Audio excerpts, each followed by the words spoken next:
સરસ જગ્યા છે. આ મૂળ દ્વારકા છે અને અહીંયા મહાદેવનું મંદિર છે. અને તમને બતાવું તો એકદમ બિલકુલ આપણે સમુદ્રની બરોબર બાજુમાં મંદિર આવેલું છે. અને લગભગ આ ખોડિયારમાંનું મંદિર લાગે છે. તમને બહુ ખ્યાલ નથી, હું પણ પહેલી વાર આવ્યો છું એટલે બહુ આઈડિયા છે નહીં. આ છે લગભગ કાર્ગો શિપ જેવું લાગે છે ત્યાં. તો એકદમ હું તમને ત્યાં નજીક આવવાની કોશિશ કરી રહ્યો છું ઝૂમ કરીને. જો આ કાર્ગો શિપ છે. અને હવે આપણે મંદિરમાં પહેલાં દર્શન કરવા જઈશું, પછી ત્યાં થોડોક દરિયાની એકદમ નજીક જઈ, સમુદ્રની નજીક જઈ અને પછી પાછો થોડોક વિડીયો બનાવશું. ઓકે, તો ચાલો આ વિડીયોમાં જોતા રહેજો. હવે આ વિડીયો જોતા રહેજો. આપણે જઈએ છીએ ખોડિયારમાંના મંદિરમાં દર્શન કરવા. ચપ્પલ બહાર ઉતારી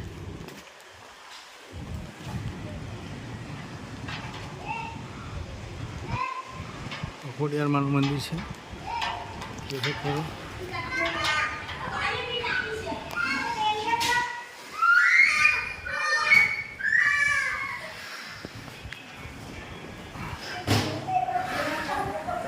અંદર લાઇટનો પ્રકાશ ઓછો છે એટલે માટે નકશીકામ પણ બહુ મસ્ત છે. પેઇન્ટિંગ કરેલું છે અને કોતરણી કામ કરેલું છે. બહુ સરસ છે આ મંદિર, એકદમ સરસ. ખરેખર અહીંયા ભાઈ એકદમ મજા આવી જાય એવી જગ્યા છે અહીંયા. અને આ એક હવનકુંડ છે આના. અને જે ખોડિયારમાંનું વાહન છે આ મગર છે. ખોડિયારમાંનું વાહન કહેવાય મગર. આપણે જોઈ શકો છો, બહુ મસ્ત જગ્યા છે, બહુ ઘણી સારી. અને અહીંયા રામાબીરનું મંદિર આવેલું છે.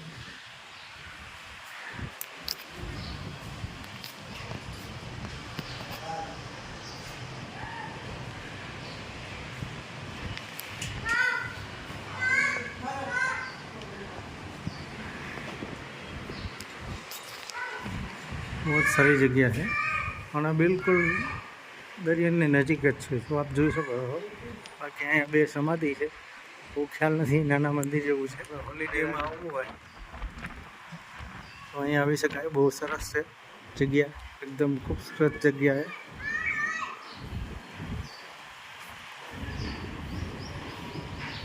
આપ જોઈ શકો છો કેટલું સરસ મજાનું મંદિર છે. બહુ જ સરસ છે. અને ભાઈ મજા આવી જાય તો ફેમિલી સાથે આવો પિકનિકમાં તો અહીંયા ચેર ને બધું જ છે. પાણીની વ્યવસ્થા છે, બધું વ્યવસ્થા સારી છે. અહીં કોઈ તકલીફ ન પડે, અગવડતા જેવું નથી. બિલકુલ મોજ આવી જાય બધાને. ફેમિલી સાથે આવો ને તો બહુ મજા આવે. માતાજીનું મંદિર બહુ મસ્ત મંદિર છે ભાઈ, બહુ જ સરસ. પહેલાં થોડોક અંદર પૂજારી હતા એટલે વિડીયો નહોતો બનાવી શક્યો, પણ આ અત્યારે થોડોક નજીકથી બનાવું છું. અને માતાજીને હંમેશા લાપસી ને એવું જ ધરવામાં આવે છે અને ખાંડ હોય છે માતાજીને પ્રસાદીમાં. કેટલું સરસ મજાનું મંદિર છે, બહુ જ.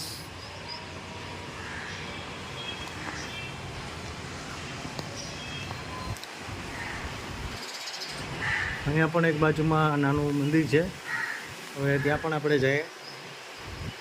કે જગ્યા એકદમ સરસ છે, બહુ વિશાળ જગ્યા છે.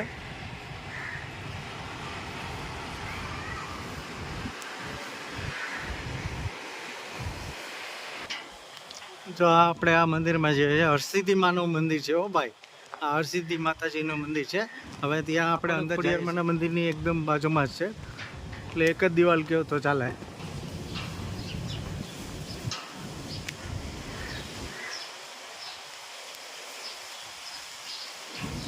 બહુ જ સરસ છે. પવન ને ભાઈ જબરજસ્ત. જરાય આમ ગરમી નથી થતી. અત્યારે ઉનાળો છે છતાં પણ એકદમ ખુલ્લું વાતાવરણ છે. એકદમ વાતાવરણ પણ સરસ છે. બહુ મોજ આવી જાય અને લોકોને મજા પણ આવે. અહીંયા એકવાર તો બધાને મુલાકાત લેવી જોઈએ જ, હું તો કહું છું. અને બાળકોને મોજ આવી જશે ભાઈ, કેમ કે અહીંયા દરિયો જે છે એનું લેવલ છે થોડું નીચું છે અત્યારે. એનું કારણ છે કે ઉનાળાના કારણે ભરતી છે નહીં અને એકદમ શાંત દરિયો છે અત્યારે તો આપ જોઈ શકો છો. અને હું થોડુંક ઝૂમ કરીને તમને પહેલાં બતાવી લઈએ પણ અત્યારે થોડુંક નજીકથી ક્લોઝ કરીને ઝૂમ કરીને બતાવું છું. આ કાર્ગો શિપ છે ભાઈ. જો તમને આ વિડીયો ગમે તો લાઈક અને મારી ચેનલને સબસ્ક્રાઈબ કરજો અને શેર કરજો. બહુ જ સરસ છે આ જગ્યા, મોજ પડી જાય મોજ. હરસિદ્ધિ માતાજીનું વાહન પણ લગભગ આ સિંહ છે એટલે આપ જોઈ શકો છો. હવે આપણે સીધું તમને હરસિદ્ધિ માતાજીની મૂર્તિ બતાવું છું. જો આપ જોઈ શકો છો આ હરસિદ્ધિ માતાજીની મૂર્તિ છે, બહુ સરસ છે. જય માતાજી. બધા દર્શન કરજો ને જય માતાજી ચોક્કસ લખજો કોમેન્ટ સેક્શનમાં જઈને. જય હરસિદ્ધિ માતાજી લખજો જરા. બરાબર. જય માતાજી, જય શ્રી કૃષ્ણ, જય શ્રી રામ, સીતારામ. અહીંયા આપણે દરિયાદેવનું સ્થાનક છે. દરિયાદેવ છે એનું નાનકડું મંદિર છે. તમને હું બતાવું થોડું ક્લોઝઅપ કરીને. આ દરિયાદેવ છે એ પણ હરસિદ્ધિ માતાજીના મંદિરની અંદર જ છે, તમે જોઈ શકો છો.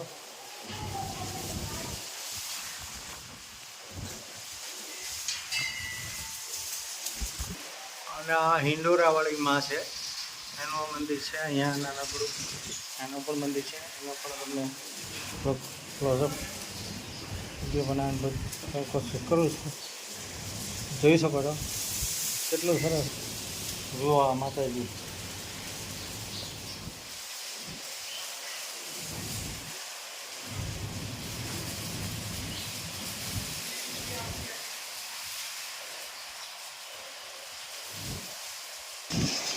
અને આ સામે નાની ફિશિંગ બોટ છે, આપ જોઈ શકો છો.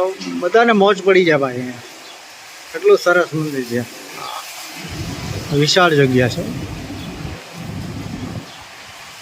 માતાજીની ધજા છે. આ એક નિશાની આપેલી છે કે લોકો બહારથી આવે ને તો આ જે ધજા છે એ લોકોને દેખાય અને મંદિરને એક આ નિશાની બતાવેલી છે કે આ જગ્યા મંદિર છે. આવી રીતે એક ટાવર ઊભો કરેલો છે, માતાજીની ધજા ચડાવેલી છે. પવન બહુ જ છે એટલે કદાચ અવાજ તમને મારો સંભળાય કે ન સંભળાય. અને આપણે શ્રી સાગર હનુમાનજી મંદિર છે એ બિલકુલ આપણે દરિયાને અડીને છે. દરિયાની બરોબર નજીક છે. ત્યાં આપણે દરિયાની લહેરો જે કહેવાય મોજા, આપણે ગુજરાતી ભાષામાં મોજા કહેવાય દરિયાના, બિલકુલ આ મંદિરને જે ફાઉન્ડેશન છે એના ટચ થઈ છે. જોઈ શકો છો મસ્ત છે અને ભાઈ મોજ આવી જાય. હનુમાનજી દાદાનું મંદિર છે. પવન બહુ છે એટલે કદાચ અવાજ બરોબર નહીં આવે. અને એ અત્યારે હનુમાન ચાલીસા કન્ટિન્યુ ચાલુ રહે અને આ બધાને મજા આવી જાય. હનુમાન જય બજરંગબલી. અહીંયા મૂળ દ્વારકા એટલા માટે કહેવામાં આવે છે કે અહીંયા ઓલરેડી આપણે દ્વારકાધીશજીનું મંદિર છે. જો આ મંદિર છે નાનકડું, બહુ પૌરાણિક મંદિર છે. લગભગ 500 વર્ષની આજુબાજુ હશે, બહુ ખ્યાલ નથી. આનો ઇતિહાસ તો આપણને કંઈ ખબર નથી, પણ આ એક પ્રભાગ ક્ષેત્ર કહેવાય છે. આ પ્રભાગ ક્ષેત્રની અંદર આવેલું છે. અને અહીંયા તાલુકો મોડીના છે, જિલ્લો ગીર સોમનાથ છે.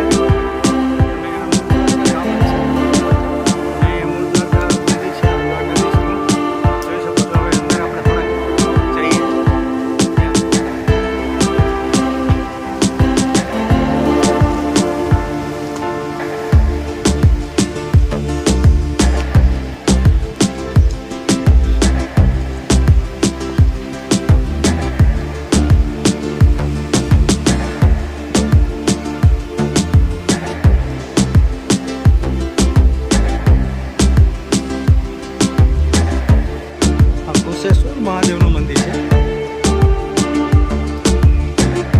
શંકર ભગવાનનું મંદિર છે.